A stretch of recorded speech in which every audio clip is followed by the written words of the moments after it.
It was neither a melody of thought nor an accidental kiss, but simply a momentary desire to see the whole that bloomed in the abstract. One knows too much, and at the source of this reckless sensitivity which tries to grasp everything at one time in a missing part, there lives an irascible transparency that can no longer be touched by logic. We gaze not at the center but at the edges. There is an end promised by the end of knowing, and at the same time there is a fear of the beginning of knowing. The act of once grasping is an act of looking out over the world, but at the same time it is pregnant with the resolve to be swallowed by the world. This excitement is not a line but a whirlpool, not a description but a blank space of sound, beyond the framework of words at the moment when even looking is abandoned. Everything that is to be seen finally emerges, like the twilight when the past and the future shake hands only once, calling each other by name. The dusty long corridor, the whispers of time sinking into the rotting stacks, the texture of old pages touching the fingertips is the breath of history, the reverberations of thoughts that have passed, the moment when thousands of viewpoints intersect.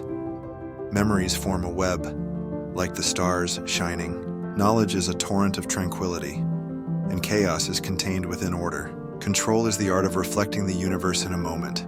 At the end of my contemplation, I sink into the crucible of excitement. My mind seeks to control the intention that lurks between the words.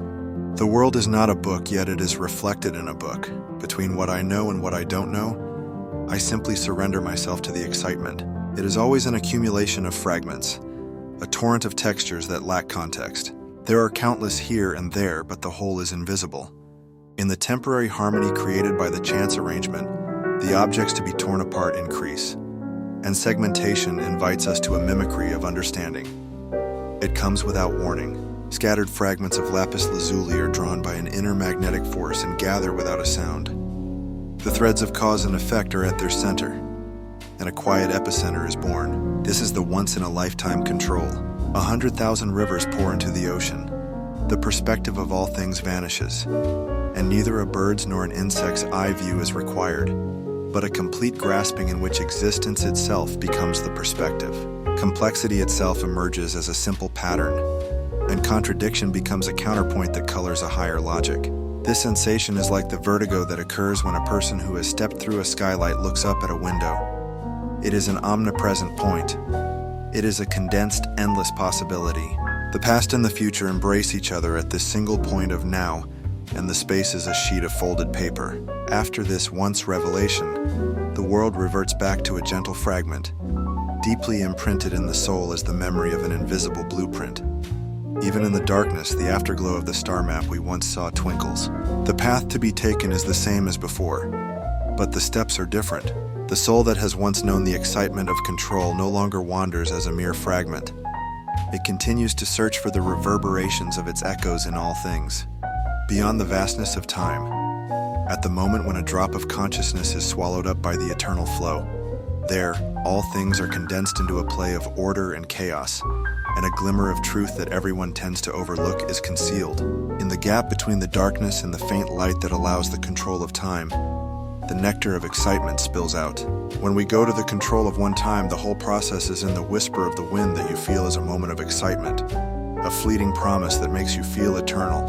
A vague aura caresses the spine of a moment yet to be seen. The vision does not expand but breaks within, the reverberation of what someone once called existence. Once, in an attempt to comprehend everything, I burn a vast and elusive concept onto my retinas, slide my fingers through the folds of cause and effect, and sniff out the margins of meaning, sensation, the aphasia of logic, the pleasure of self-disintegration in the depths of the moment, the earthquake of recognition in which the world is silenced. Unfinished concepts spill from the lips of contingency. They are picked up and shattered into a mirror. Each shard is another whole. Grasping is never a grasping, but a breathing of the intellect that endures only to be. Once we are able to pass the needle of vision through the mesh of this universe where everything is so intricate, it is rather like a soul without gravity. It is rather a sigh of ubiquity felt by a soul without gravity. It is a record of a one-time, never-to-be-retrieved vision.